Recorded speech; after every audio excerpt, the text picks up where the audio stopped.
Yo, what is up, everybody? This is Kyle and Mike from the Fantasy Phenom.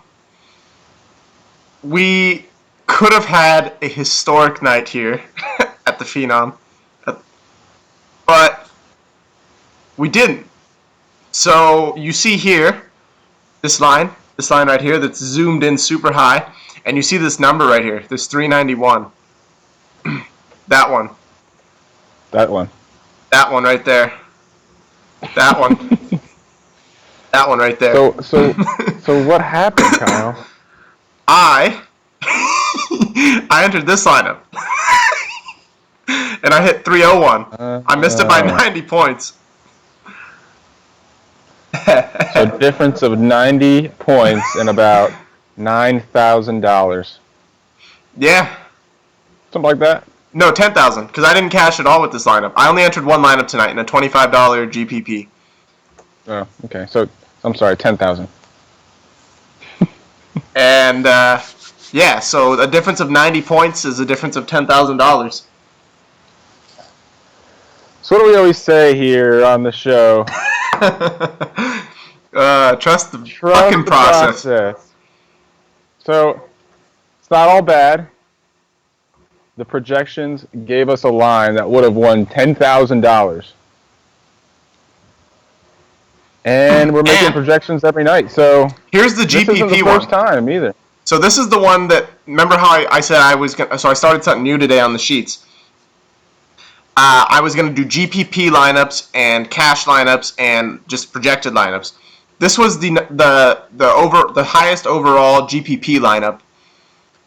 The very first one Excel spit out, and it scored 365, which still would have cashed pretty nicely. Yeah, that would have won the contest tonight. And you know what? I'm so mad at myself. I was on LeBron all day. I had him locked in. I told you earlier. You didn't play LeBron? I didn't, dude. I played Harden. Once I heard the LeBron news, I was skeptical, and I was like, I'm gonna go Harden. I think Harden's safe. Going up against Boston, I like that game. So we always start our conversation the night before, what's your favorite overall play? And you told me, without a doubt, your favorite overall play was LeBron. And I was on him all day until that minutes restriction fucking thing came out, damn it. Oh. So sometimes, guys, it does really pay to stick to your guns, and especially on days where you have all day to mess with your lineups. Really stop to think, I need to take a break, get out of this, and come back closer to lock. It pays. It really does. I've done it to myself, too. And you know what? Everyone was fucking ragging on Jay Crowder today, too, because he started really slow. That dude went off. 42 points. Lou Williams, I told you about Lou Williams. Lou Williams fucking balled out. Yeah, he did. He owned. Oh, man. I'm so irritated. I'm not irritated. I'm really happy that this is working. Like, I tweaked the projections 2 days ago. So we had been in a losing streak for about a week, right? The projections were just not hitting. And so naturally, in order to stay in the game and stay ahead of it, you got to tweak. So I tweaked my projections. I tweaked what was going into them and how they were being projected. And I streamlined the process as well and made it more automated and less user, which has worked the last 2 days. Right? I enter the formula and Excel spits all the projections out. I don't have, like I said, there's less user involvement now. So don't get it twisted. We're not advocating, again, trust this computer, because it's only been 2 days, and I know, like you said, a week somewhat feels like an eternity in DFS, but it's only been 2 days, and we still advocate for you to take these lineups and mess with them and use your own research and take your own eye test from watching these games and mess with these projections. They're just a tool for you to use. Someone made a really good point today, and I kind of liked it. So with the new GPP optimizer, cash optimizer, and optimal optimizer, he was saying, I'm kind of interested to see how many players and how many times those players overlap in the three. And that kind of gives me a good indication of where to start. True, that could be like the top plays of the day, almost. Mm-hmm. And if you just want to isolate those 3 or 4 players and then build your lineup after that, I think that could be a good strategy moving forward and something we could mess with, you know? Yeah, so I'm interested in that. I'm definitely interested. And for what it's worth, me and Mike have already looked at the GPP optimal for tomorrow, and the top one we're in love with. Yeah, so let's not mess with it and let's play. Yeah, dude, I'm in love with that top GPP tomorrow, especially because of the risky but high upside plays in it. I really think running projections based on ceiling works because we looked at it. Seth Curry came back in the projected optimal, right? Which makes sense. He's a very good, safe play tomorrow. But his ceiling is kind of capped. Seth Curry just doesn't have a high ceiling. And Yeah, we so, know what he can do points per minute wise. It's not fun. yeah, so then we were like, okay, I wonder if he's going to return in the ceiling or on the GPP, and he didn't at all, which makes sense. I don't see Seth Curry as a GPP play. No, me neither. So I'm excited, man. You guys are going to see some nice lineups tomorrow. I'm going to I'm going to spit out 5 optimal lineups for each cash, projected, and ceiling, and I'll send them all out to you guys. I can tell you right now, I'm going to enter, unless something changes, the top 5 optimals for GPP. What kind of GPP are you looking to enter? I'm probably going to do, so I don't know, I haven't decided yet, but there's a $12 max 5 entry GPP. Sounds about right. So it would allow me to get the lineups that I want in without having to contest with 150 entries per person. Yeah, that's a smart way of playing, you know, especially if you're not sending in 10 to 20 lineups. You got to look at the single entry, 3 entry max, 5 entry max, something that somewhat limits you from people that have the bankroll to do something like a max entry. Yeah. How did you do today? I didn't cash. I only played that one lineup. Oh, right, with the Jaylen Brown lineup. Yeah, Jaylen Brown. Killed it. Jaylen Brown had 4 fouls with 6 minutes to go in the second quarter and didn't play a single second the entire game. For what it's worth, I told him it was a bad idea. Fuck you, Mike. I love Jaylen Brown. I think he's going to be a star in this league. But god damn it. That hurt.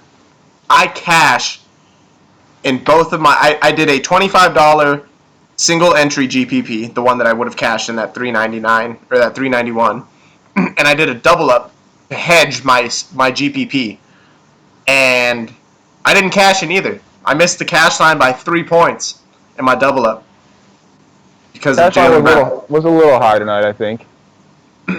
On DraftKings, it was a little lower than I thought it was going to be, but on FanDuel, for some reason, it was a little bit higher than I thought. Just one of those nights. Yeah. Before we get started, I'm going to shout out the winners tonight. In the FanDuel contest, we had Straight Trippin'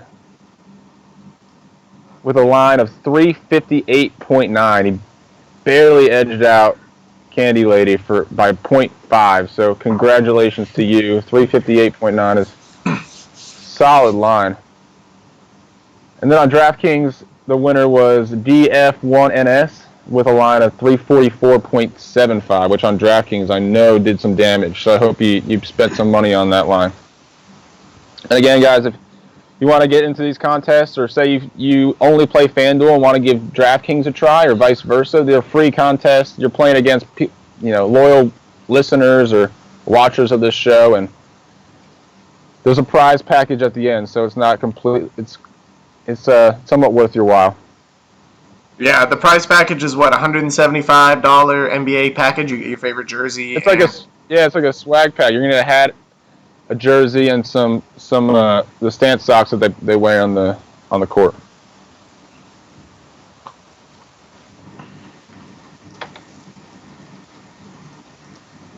Sorry, I'm just responding to a comment. Jay said he took down a GPP, but he didn't.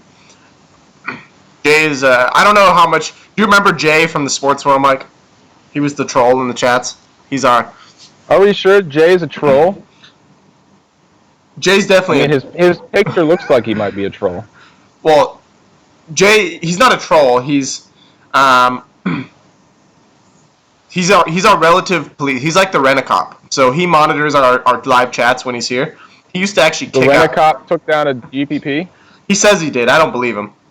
I don't think anyone should believe Jay. I don't know, Jay. We're gonna need some proof, man.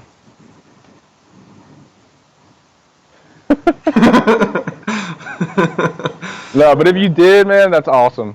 Joking aside, that's what we're here for. And I know if you guys followed these projections today, I don't see how majority of us in the community didn't cash. I know I cashed everywhere, and it was a good day. It was. Everyone but Kyle cashed.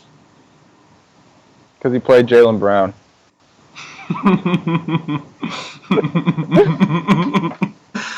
Real tears are being cried right now. It hurts. Hey, man. Trust the process, right? Trust the fucking process, Mike. Alright, well, tomorrow, Darren Williams is already out. JJ Bray is out. Jonathan Gibson is no longer on the team. That leaves Devin Harris and Pierre Jackson. And you heard it here. Dynamic duo. You heard it here first. Pierre Jackson is going to be the play tomorrow. Out of these two, there's a reason that they keep signing guys on 10-day contracts. Obviously, Devin Harris is not that guy to them. So they're going to give Pierre Jackson the run. He got more minutes tonight. Expect him to get probably 25 to 30 minutes tomorrow. Do you want to get this Dallas Mavericks team analysis out of the way? Because obviously it kind of permeates through every position, you know. Let's do it. Yeah, it's just a fact. Increased minutes, increased usage, almost at every position tomorrow. Well, they don't have players tomorrow. Dirk is out. Wes Matthews is out. Who knows if Bogut will play on a back-to-back. Yeah, I imagine Bogut will play limited minutes. Barea is out. Finney Smith is showing he can't really do much with his minutes. There's just a lot of usage to go around and a lot of minutes to go around. So increased usage and increased minutes, when you're playing somebody whose salary is based on what they do on average, I think you're going to get at least two of these players doing well above what they do on average tomorrow. Pierre Jackson should have a 20-point floor, in my opinion. What do you think? What would you put his minutes at tomorrow? Pierre Jackson, 25 to 30. You think they split time? I do, but I think there's a reason, right? So here's my thinking, is he's on a 10-day contract. Obviously, he's playing for something. Devin Harris is already on the team.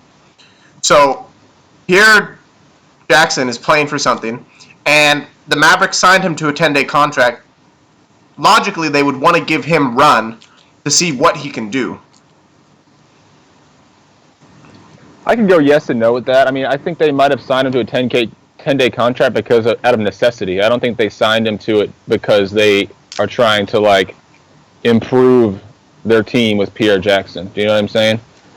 Yeah. I think they're stuck with the contracts that they have, and they're going to end up giving these old players playing time on a struggling team, which really makes no sense, but that's the NBA we live in. So I don't see Rick Carlisle being that dumb of a coach. I don't think he's going to do that. I think he gives Pierre his minutes tomorrow. My gut tells me that. I saw him on the slate, and I was like, all right, he's the play. If you want to go like Westbrook and then Pierre Jackson, I think you can do it. No, I mean, I think he definitely gets close to 24 minutes tomorrow. I mean, he played 24 minutes today, and I think he started the second half, too. So I see that they'd probably give him a run during these 10 days, especially with all these injuries, but once these players come back, I think they let him go. I don't think, even if he plays well. That's fine. I look at this daily. I don't care about it whether he's on the team next week. Tomorrow, I think he's the play out of that Dallas backcourt. And the something to prove narrative doesn't just mean for the Mavericks, Yeah, he's gonna be playing. There's plenty of teams that need somebody, so he's playing for scouts, Yep. Russ Westbrook is obviously, man, in cash games, if you don't have Westbrook, I think you're kind of just donating money. You're definitely missing the ball.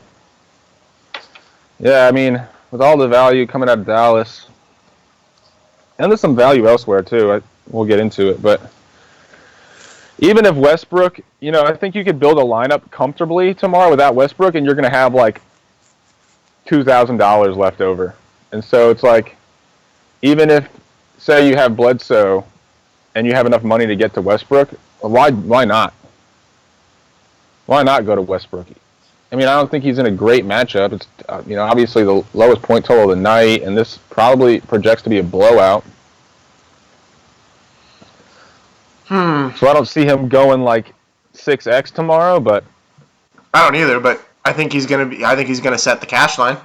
Yeah, there's enough value so that his ownership's going to be over 50% or more in cash games. So I wouldn't want to fall behind in case he does.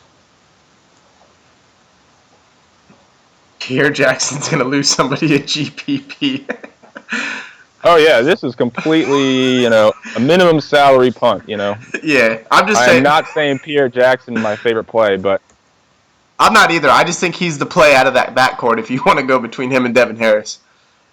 Yeah, and there's something to be said when minimum salary guy is getting extended run. It doesn't really matter how good he is from a fantasy perspective. And here's the other thing: is that if this is a blowout, I imagine they're going to play Pierre Jackson, not Devin Harris. Yeah, I would imagine the same. So, again, at minimum salary, he doesn't have to do that much to really get there. Yeah. I like Jeff Teague, and Ricky Rubio is up to almost 7K now. What the fuck? He's been balling, man. I see why they raised his salary, but that's just a little too high for me because of his limited offensive upside as far as scoring. But, I mean, he's been doing with assists what Gobert's been doing with rebounds as of late. It's just like 12, 14, 16, 11, 9. It's just coming to him naturally right now. 7K is too expensive for me. Can't do it. Yeah, it's just because you can only get so many assists. His upside is going to come from his scoring, and he doesn't really carry some scoring upside. You know what I'm saying? Yeah. All right, Jordan. So I like Jeff Teague. I don't think there's really too much to be said there. Jeff Teague's in a good spot. Jeff Teague's a great GPP play as well. Are we attacking the LA backcourt again?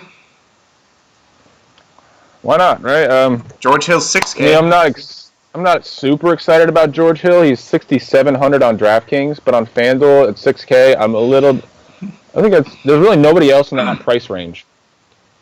The thing with point guards tomorrow, if you're not going to go Bledsoe or Westbrook and you're going to go value, I think you kind of wait to see what you do with the rest of your lineup before you pick between Teague, Hill, or Rubio, Yeah. Just kind of see what you got left. Moutier is doubtful tomorrow. I doubt he plays. So that puts Jameer Nelson in play against Phoenix. Yeah, I think he like Steph Curry. Steph Curry, he kind of profiles to more of a cash type guy with a limited upside. But he gets extended minutes. He's going to good matchup in the best point total game of the night. I think the best probably fantasy game of the night. I would say your GPP play from this game, if you're looking out of the 2 point guards, is Jamal Murray. Yeah, we've seen what Murray's skill level is. Nelson is going to limit his minute total tomorrow, but he can put up numbers in limited minutes. So if he gets hot, it's going to come down to Murray or Jackson at the point guard. Mm-hmm. And I think if you look at them both, Jackson has probably the best bet to get more minutes, but we don't know what he can do, and obviously he's not the talent that Murray is. Murray's the best talent out of your punt plays tomorrow. Point guard wise. For sure. Point guard wise. He's definitely had those high games. I think he's probably more of a tournament play.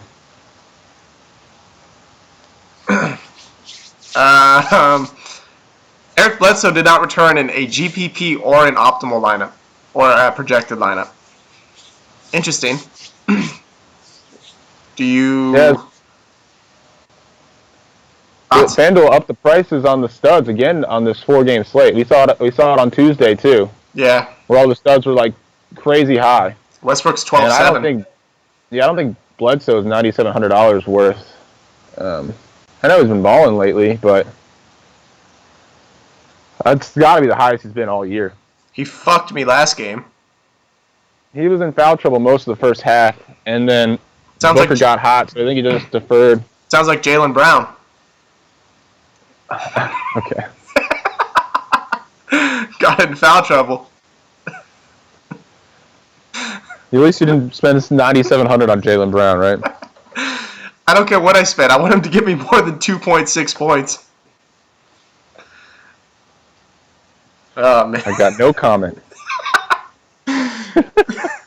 Mike 391, right? Mike is the true fantasy phenom. I have been delegated. Or I'm sorry. What are you trying to say? I've been demoted, not delegated. Fuck, I can't even get my words right. Mike knows.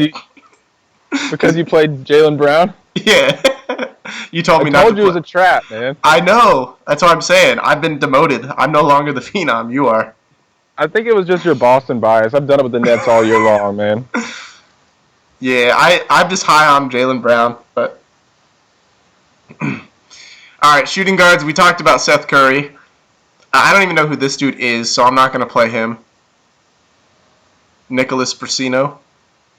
I don't even really know who is going to play at shooting guard other than Seth Curry tomorrow.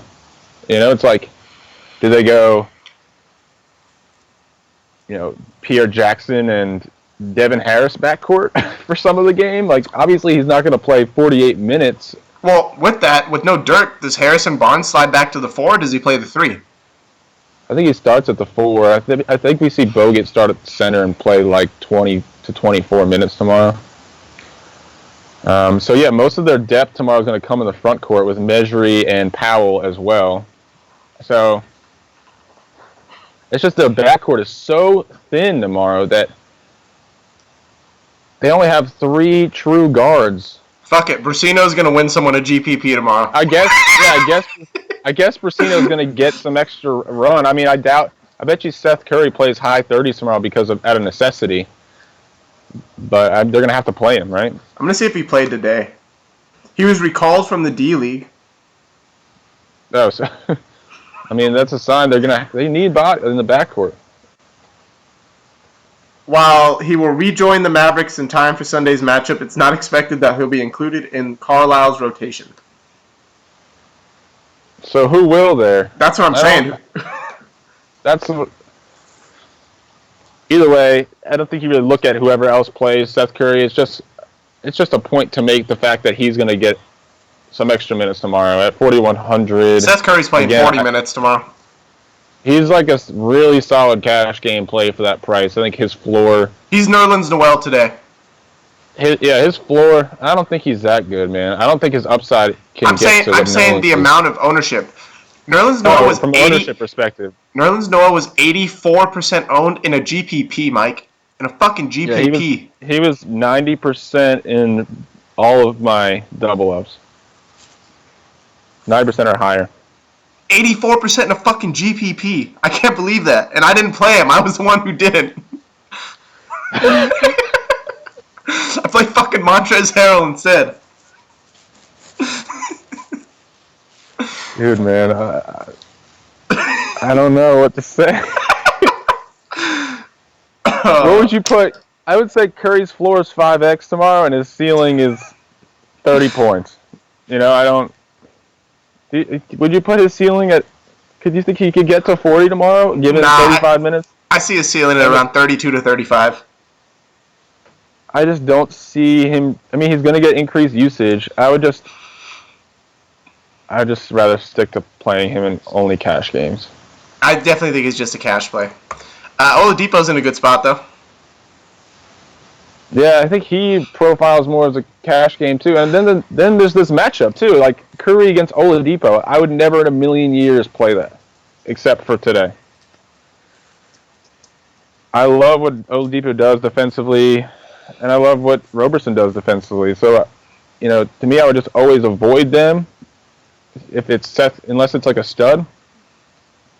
The Oladipo's price is okay. I think I might ride Lou. And we had this discussion last night. Lou's gonna fucking do his thing again tomorrow, dude. Lou without D'Angelo Russell is a must play in my opinion. And his price didn't go up either. Yeah, he's getting crazy usage. He takes a crazy amount of shots for this team. And he's hot. And when Lou's hot, Lou gets all the shots, and Lou makes all the shots. His price actually dropped $700 on DraftKings. Like I said, they always price everyone down against Utah. So yeah, but against Joe Ingles and Alec Burks, nah. Give me. No, I don't. I'm telling you, that's what I'm saying. At 5,200, he's the only really guy. So it's like, that's what I'm thinking. Tomorrow at shooting guard, you're gonna go Seth Curry and Cash and Lou Will in tournaments. My 2 tournament players at shooting guard are Zach LaVine and Lou Williams. Actually, I don't know. Maybe Lou and Devin Booker. Lou and Booker. I think Booker's safe for both formats for sure. Yeah, Booker plays better on the road, and he's at Denver against Denver, who's awful and everything. So Booker is a lock. Booker, I think, is who I'm starting every lineup with. And then I'll probably go a mix of Lou and Zach tomorrow.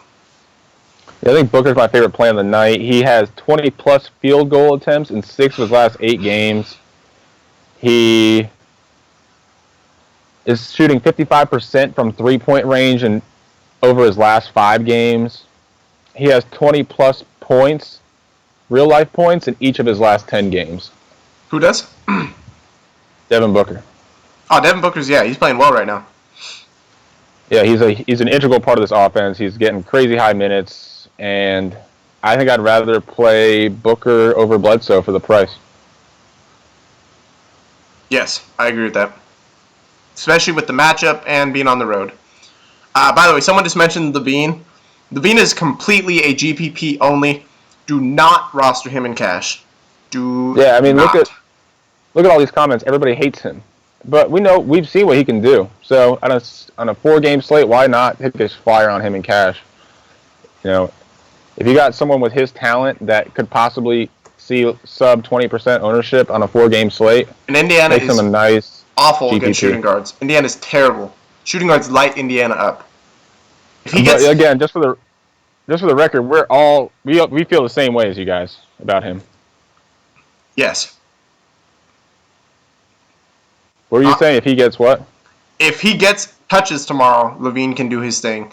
And like I said, GPP play, he's going to be low owned and he's in a good matchup. But I will not touch him in cash. But Lou Williams. You know what? I might even just go fucking Devin Booker and Lou Williams in cash and GPP. I love both of them so much. Yeah, if you want to fade Curry, I love it, man. Again, the difference in price between him and Curry tomorrow is only $700. Well, it's 16. It's 16, yeah. But I can do that. It's only $700 on DraftKings, so it's pretty easy to do if you're a gambler, especially because. But then you have the same thing we just said about Noel. If Curry is 90% owned in cash tomorrow, do you really want to fade him in cash? Yes, I feel perfectly confident in Lou Williams as opposed to Montrezl Harrell for who I'm fading. So I faded Nerlens Noel for Montrezl Harrell. I'm fading Seth Curry for Lou Williams. I have no problem doing that. None at all. There's an argument. I mean, we just touched on it. I think it's a lot easier on DraftKings, too. But Lou Williams is just a baller, man. The Kings need to pick him up, get rid of fucking Garrett Temple and Aaron Aflalo, or the Celtics can take him. I mean, one of my 2 teams need him. What we should do is trade. We should do a 3-team trade. Lou Williams to the Kings and Boogie to the Celtics. What are your thoughts on Brandon Knight to the Cavs? I like that.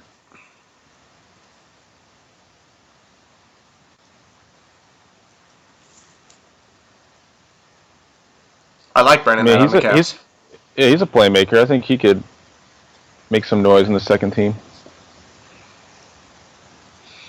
Harrison Barnes is a lock for me as well tomorrow in cash.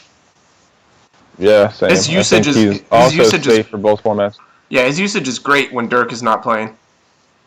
I mean, with all these people not playing, Yeah.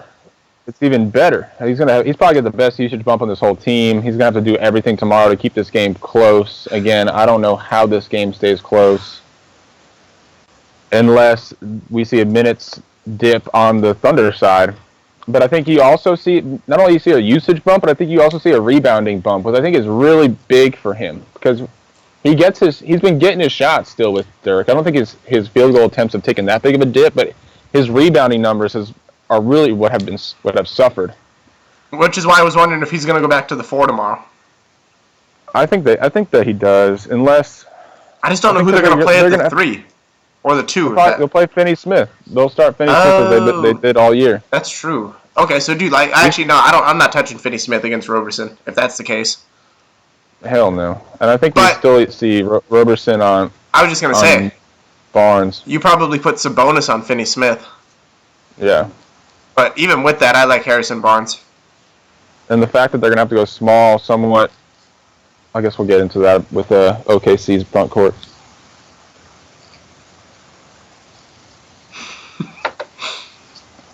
I'm just laughing at some of the trades because I mentioned Lou Williams. Paul George definitely in play tomorrow. I like him as a GPP play. Yeah, I think he's a great GPP play. Actually, I don't know. I want to say great. He on the 4-game slate. He is. Otherwise, I don't really think you look at him. But him against Wiggins in the tightest game. I think this probably is the closest game. I think this one in Denver. They're probably 2 close games tomorrow that you want to look at for studs. And George is a stud, so you got to look at him. This hurts my feelings. Someone just posted in the Facebook group, a 374 score won $100,000 tonight. On FanDuel? Uh-huh. God. A 374 score. You don't know what you don't know what that optimal hit, Mike? What would you do with $100,000, Kyle? I would retire. That 391 right there. That 391. Retire and do what though? Buy strippers? I don't know. I'm definitely not getting married if I have that much money. Just buy some palm trees and just like straight mist them all day. Stand there with your poolside strippers. Pretty much, man. Someone just asked, how do we determine who makes a better GPP play versus a cash game play? Care to elaborate? Yeah, you kind of just evaluate their floor based on their ceiling. So, from a cash game perspective, you want someone with a safe floor, meaning someone that you know is going to get you to this amount of points. And with the tournament play, you want to evaluate them based on what they can possibly do. Like what's their best possible game. Oops. Someone just asked. They wanted to see. No. They want to see the score. So let me pull that up real quick. Someone in our group won 100,000? No. Salil did. Oh, someone just posted the line. Right here. Look at this shit. 374 right here wins 100K. Mother. That hurts. I'm sure that's like a probably $100 entry, but still. Fucking hurts, Mike. One day, man. One day we'll have that bankroll. Gordon Hayward against LA, definitely in play. Andrew Wiggins against Indiana is also in play for me. I don't know. I was strongly considering Gordon Hayward against the Nuggets for the pace of play, and I feel like they project similarly in defensive rating, and Hayward just was awful. And if you look at what he's been doing, man, He's been cold right now. Yeah, I mean, and then I said, that's what I was thinking last game. I was like, oh, he's been cold, but this is a great matchup. You know who I missed? Speaking of that, sorry, real quick. Alec Burks. He's in play tomorrow. Yeah, I guess I thought it might be an outlier a couple days ago when they played. I think I mentioned, he played 24 minutes, but they might have been playing him against Oladipo for his defensive prowess, blah, blah, blah, blah, blah. But he played 24 minutes again, or I think he played 22 minutes or something. So it's obvious that they are splitting the minutes. And against Nick Young, why not? That's what I'm saying. I can see Alec Burks, but I'm not going to play him. I'm just saying, purely, shooting guard, I have my picks locked in. It's Lou and Devin Booker. I'm not changing it. Yeah. You're not getting me to change it. It's for good reason, man. I mean, Alec Burks is not going to get you any. I mean, his floor minutes are probably around 10 to 15, you know? Yeah. So, yeah, Gordon Hayward only scored 9 real-life points against Denver in 35 minutes. You know, it's like, I mean, he's cold, but he's that cold, you know? Here's my, I like Gallinari tomorrow. Especially for GPP. Yeah, I don't know that he's really proven that he can. I like him a little bit more. What is he on FanDuel? 58. Yeah, I mean, I think that 6x number is easy to get to tomorrow. And I hate. But when you're talking like a big GPP, I would rather try and pay up to George because we know he can get to 8 times value, whereas I don't think Gallinari can. Well, to be fair, the GPP that we saw brought back Gallo and George. True. There you go. And I can't stand. I don't know why. I really don't have a reason for it, but I really don't like Gallinari. I love Wilson Chandler. And maybe it's because I like Wilson Chandler that I don't like Gallo, but I just feel like I have to play him tomorrow. He seems like he's like lazy. I don't know. You know what I'm saying? He doesn't seem like he's got this. He's not a high energy guy at all. And with Jokic being a point center, there's not much usage for Gallinari. I'd like to see what his usage is actually. Something to look up. I can tell you his usage. I bet you it's not even 20%. What would you guess? I can tell you his usage. What would you guess though before you look at it? I don't know actually. Hold on, I have to pull up the other sheet. I would guess 18 to 22. Let's go there. I actually have it in here.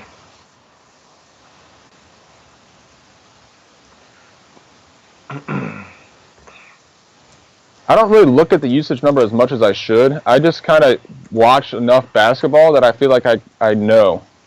But there have been some times where I look at it and I'm surprised.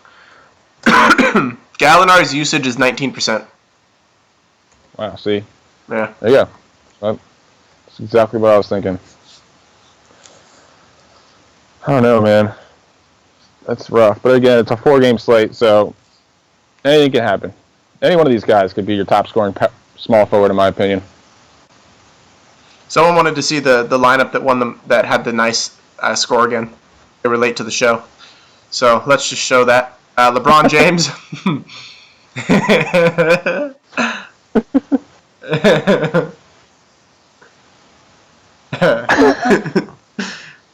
Jaylen Brown. Hey, if there's any consolation, we talked about all these guys on the show last night.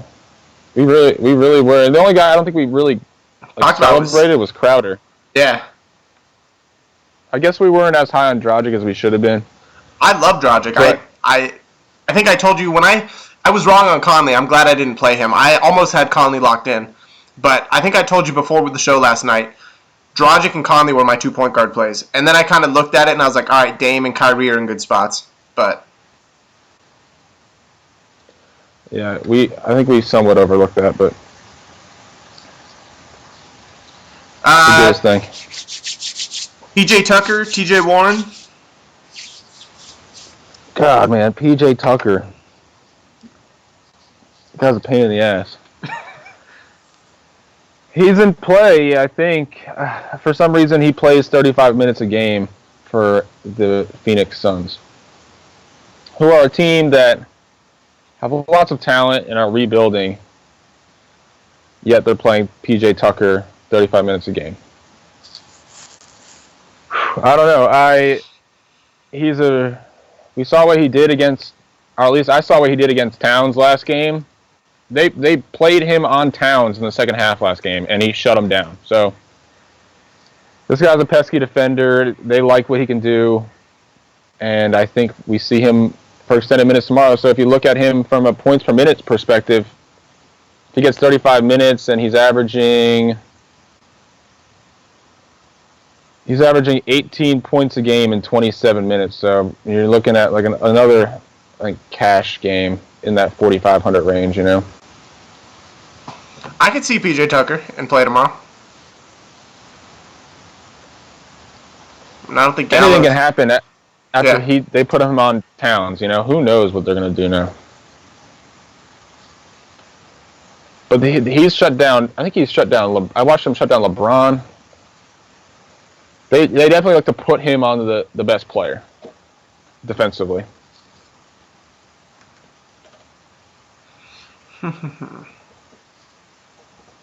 All right, Dirk is out tomorrow.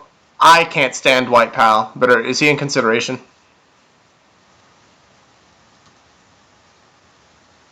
I think he's got to be, right? I think we see a starting five tomorrow of either Harris or Jackson, Curry, Finney-Smith, Barnes, and Bogut. And I think Bogut plays tops 26 minutes tomorrow. And we see Mejri and Powell split the rest of the front court minutes. So I would put his ceiling minutes at, what are you thinking, like probably around 24? Powell? Yeah. I mean, they don't like playing him, though. He gets like 7 minutes. That's another team that I don't understand. They're not playing for anything. And Powell, you know, he's got some talent. He's athletic. I mean, they got Dirk and Bogut, and they're losing. I don't know. He's 3,100 on DraftKings. I think that comes into consideration with the salary cap difference. At 3,700, I don't think you can do that. Cantor's a lock for me, 100%. Cantor's really the only guy on DraftKings at center other than Jokic and Towns that I'm even looking at tomorrow. Cantor's a lock. Against Dallas's front court, yeah, that's a lock for me. Yeah, I think they go small, too, which might lead to more minutes with Cantor. I'm talking about Dallas going small.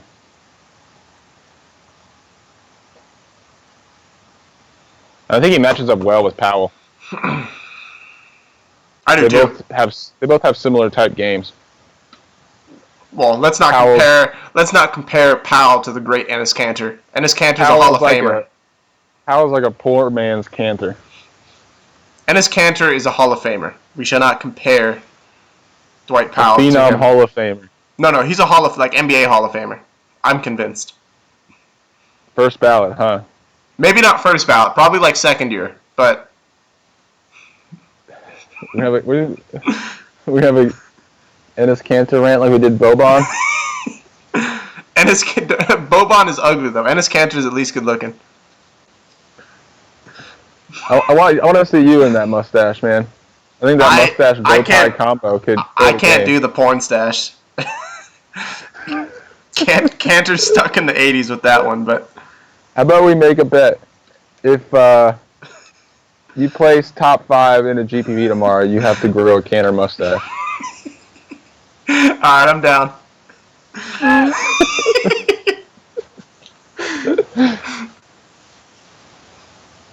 Hustler actually thinks I was serious with Kanter being in the Hall of Fame. I was joking. Kanter's not really a Hall of Fame, but he's going off on you right now? No, he's like Kanter Hall of Fame with that defense in all caps. I'm joking. But I just love Kanter. I have a man crush on Kanter. Dude, his jersey's going to be hanging from the rafters somewhere in Europe. Kanter is going to be my backdrop. Forget this picture behind me. I'm going to put a Kanter jersey behind me. Somebody go out and get Kyle a Kanter jersey. I would wear that every day. Never get him washed. I'm gonna travel to OKC to get that shit signed. Man, they love him there. Gorgie Dang against Indiana. Dude, power forward tomorrow. Whew. The fact that Cantor's a power forward on FanDuel is like a godsend. He is only a center on DraftKings. He was power forward eligible for like 2 games, and then he went back to just being a center. So without Cantor, just for people that play DraftKings, without Cantor, who is your top power forward tomorrow?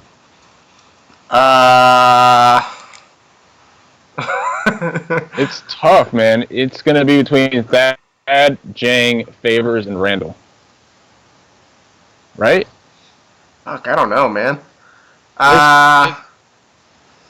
You know what? And even from that perspective, who's your second power forward? Well, Cantor's my first, hands down. That's what I'm saying. Like, I think I probably have to go Randall. Derek Favors' defense is not great, so I can go Randall. But he's been cold recently too, man. He sucked. dude, they are barely playing Randall. He played 20 minutes today. He played 22 minutes the day before that. I don't. On DraftKings, it's a little bit easier. He's only 5,900 because they're playing the Jazz. Jokic is 10-4. I mean, you know what? Fuck it. Jokic, you gotta go. Jokic is a power. You gotta go Jokic. Well, Jokic is only a center on DraftKings as well. So Cantor and Jokic are not power forward eligible. So I guess you can possibly play. Towns because he's power forward eligible. Yeah, give me Jokic. I think you have to pay up for Jokic tomorrow. However, Randall crushed Gobert last time they played. He had 26 and 12 against Gobert. But do you think they play Randall tomorrow? I don't know. I mean, that game was December 27th, so it's been a little while. But there's definitely something you have to look at. The fact that for some reason he crushed Gobert, and that was probably his best game of the year. So I don't know if he was just on one that game or if that factors into their game plan tomorrow. What about Favors against Randall? I mean, LA is pretty fucking bad against power forwards. They've taken over Portland as the worst team. Yeah, I mean, Favors' game has kind of done the opposite that Randall's is. He's still not seeing 30 minutes. He's only seen 30 minutes twice in the last 10 games, so he's kind of hovering between 25 or 24 and 28. But in the last 2 games, let's see. In the last 2 games, he's been more involved offensively. At least he's been taking over 10 shots. So maybe they continue with that. Maybe that was just an outlier because Gobert was in a tough matchup. I don't know. I don't know. I could see Favors, I guess, if you need a punt play. Maybe GPP only, but. Some of the comments was saying that he played against Trey Lyles. Yeah, I mean, the front court was Lyles and Gobert, and if you look at the minutes distribution of that game, you know, Randall played 34 minutes in that game, and the only other big man that played any minutes was Mozgov at 22. Speaking of centers, there was an extended run in that game where Randall was on Gobert, and Gobert didn't do anything. He played 37 minutes and had 12 points and 9 rebounds. 6 turnovers as well. It just looked bad. I remember watching it.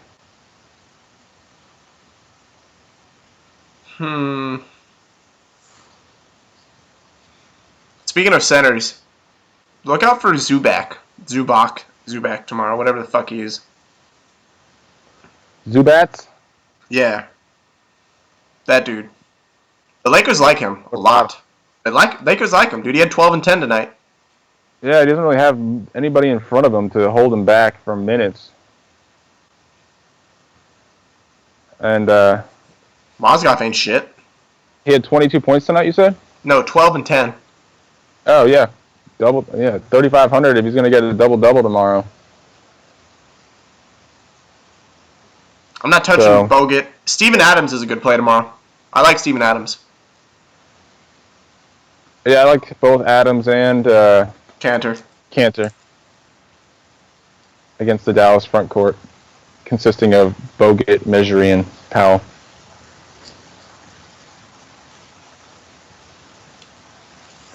That's interesting that Zubats had. I wonder how many minutes did he play tonight? Zubac? I don't know. Let me see. Yeah, I'll look it up. I got it here. I'm not fucking playing Zubac. No, I think it's interesting from an opposition perspective. You know, I think before Zubats, they were really undersized in the front court, being that they only played Mozgov. So Mozgov only played 13 minutes today, and Zubats played 27, and Randall only played 20. So I'm telling you, man, Zubats outplayed both Randall and Mozgov. they fucking like him, man. They got nothing to lose. They drafted him. They obviously like him. So yeah, that to me factors in when you're considering Gobert and Favors. The fact that he's got decent size to him. So I mean, I don't know. He's definitely no Jokic. I don't think he's gonna do what Jokic did to Gobert, but It's any consolation, in 34 minutes today, Plumlee had 19 and 13. So Plumlee went off. He had 44 points. So get on a back-to-back going to Utah. Is it in Utah? It is. Yeah, going to Utah on a back-to-back. I don't see that Gobert doesn't do similar, you know? I like Miles Turner. I think Miles Turner is a great contrarian play to Cat tomorrow. Turner against Cat. Yeah, those two also have similar games. Both young guys that are stretch fives. It'd be fun to watch. Obviously, I like Cat's game better, but for the price, it's definitely, like you said, could be contrarian. Just saying, I think Turner's a great GPP play to me. Yeah, I think your GPP lineup might be better off balanced tomorrow. I can get behind Turner. Cat obviously is in a good position. I mean, nothing really to say about that. Yeah, I like the fact that his price dropped. I think that last game, again, was somewhat of an outlier. They shut him down in that second half.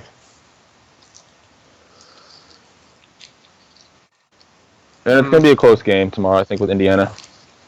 Most of Minnesota's games recently have been close.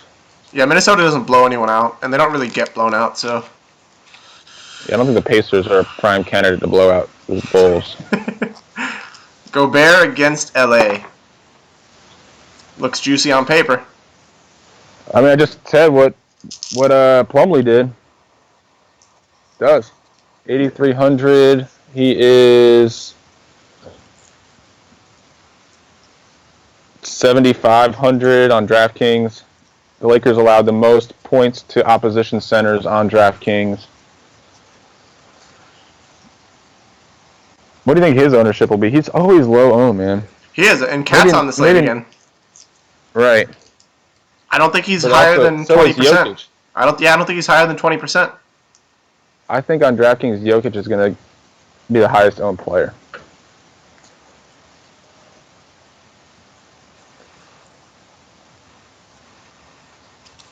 Man, 8,300 might be a bit too much. It's high. It's a high price, but so is every other stud on this lineup.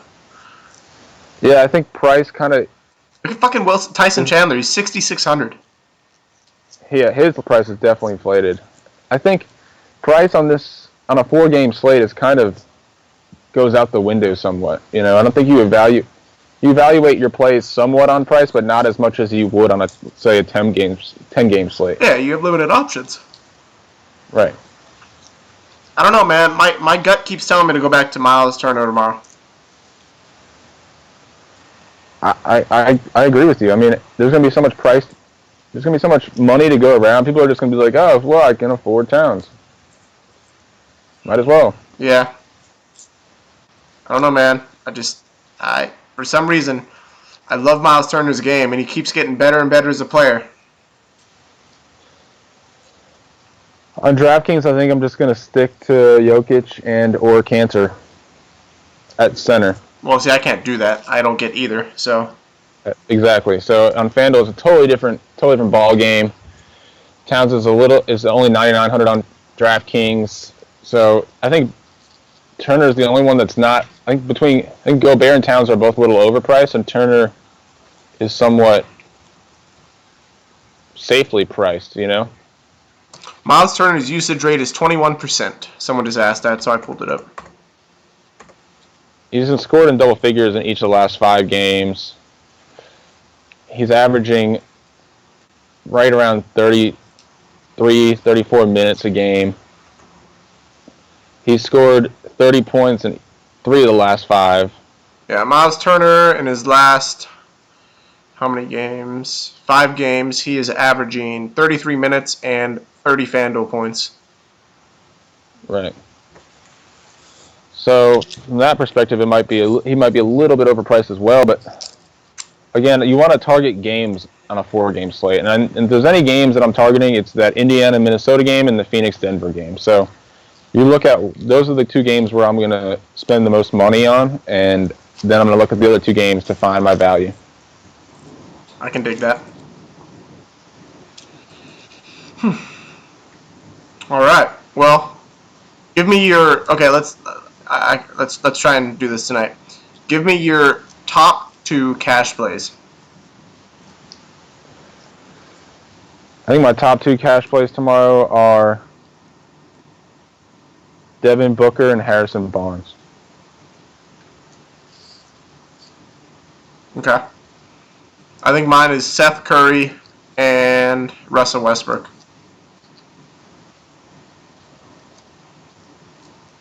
Yeah, I mean, I guess I was more evaluating as to who I think is going to hit is the safest bet to hit 5 times value. But I don't see how you have a cash lineup tomorrow without, especially on FanDuel, without Westbrook and Curry. I think on DraftKings you can probably get away from Curry if you wanted to, but you have to do it with caution. Yeah. Okay, what about GPP? Give me your 2 favorite GPP plays.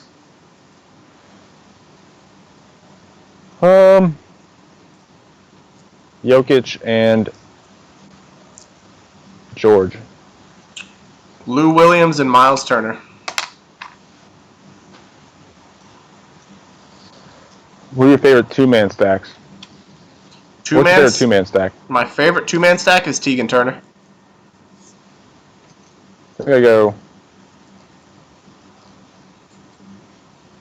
I go Bledsoe and Booker on DraftKings. I don't think I go in on FanDuel for 9,800 though.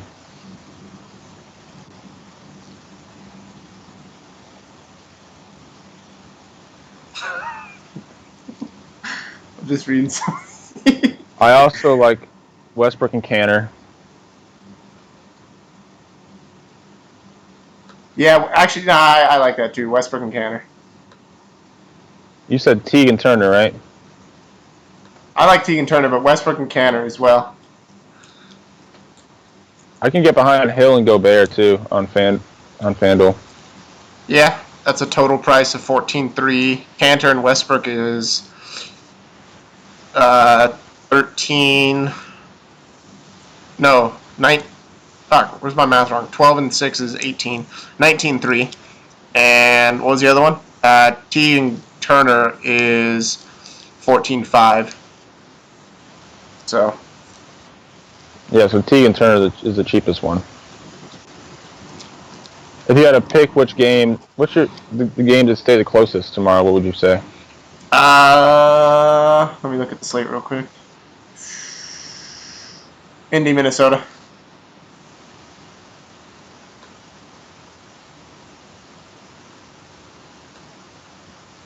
Yeah, those 2 teams haven't played yet this year, so I'm curious to see what happens. It is worth noting that the Suns and Nuggets have played once, and that was a 120-114 Nuggets win on the road. So, 6-point game, and the Nuggets won on the road. So the point total was 234. Tomorrow it's scheduled at 229. All the Devin Booker tomorrow. I'm telling you, Devin Booker. Yeah, he's definitely. So we're not behind Chandler tomorrow. I mean, I'm not against Chandler, but no, I'd rather. I mean, for 6,600, I'd rather go Miles Turner. I agree. I think that's definitely the prime pivot. Yeah, same. I'd rather go Miles Turner over Chandler tomorrow. Booker, I'm starting every lineup with Booker and Cantor. Booker and Cantor are my 2 locks tomorrow, guaranteed. Not changing that. Yeah, I'm still deciding whether or not I'm going to play cash or tournaments tomorrow. I haven't really built lineups yet. I mean, obviously, I mentioned a bunch of cash plays tonight, and I'm going to try and put those top 4 or 5 in. But if the other, 3 or 4 plays don't look to be solid cash plays, I'm just going to wash it and just play light and stick to tournaments. And probably just, like I said, pick one of these 2 games, spend some money at, and then just lock in some cheap, high upside value. Yeah. No, I dig it. So, well, all right, guys. It's been a fun show. Thank you. Still working on getting that sheet up for you guys as well, for those of you in the Facebook group. As always, make sure you're following the business page, the Twitter page. Make sure you're joining that Facebook group discussion, the Fantasy Phenom movement. Definitely need to be in there if nothing else. And then email, PayPal. And lastly, if you would like the sheets, they are in the description right below. Just click it and join the group. Yep, you get that same spreadsheet that you're looking at. You've been looking at all video. And you get the optimals with them. Yep, and you can optimize some lineups and all the projections as well. I have projections on literally every player that is playing a minute tomorrow, as far as I know. So it's just a free tool for you guys, and it's just a great addition to your research process. And so is the Facebook group. It's not, both of those things together could be all you need. Exactly. So. Yeah, I know I'm around. Kyle's around. If you want to message us, we're quick to respond. So if you got a question about this guy or that guy tomorrow, hit us up. Someone just asked, is the optimals random or my picks? So the optimals are, I guess, random. I make the projections. Well, I have a formula that makes projections based on a bunch of factors. And then I tell Excel, based on these projections, make me the best possible lineup, given the player's salary and position limits. And that's how they're made. So, boom. Well, all right, guys. Have a wonderful night. Thank you for tuning in again. As always, thumb up the video if you enjoyed it. It helps us a ton, I promise. So thank you again, and we will see you tomorrow.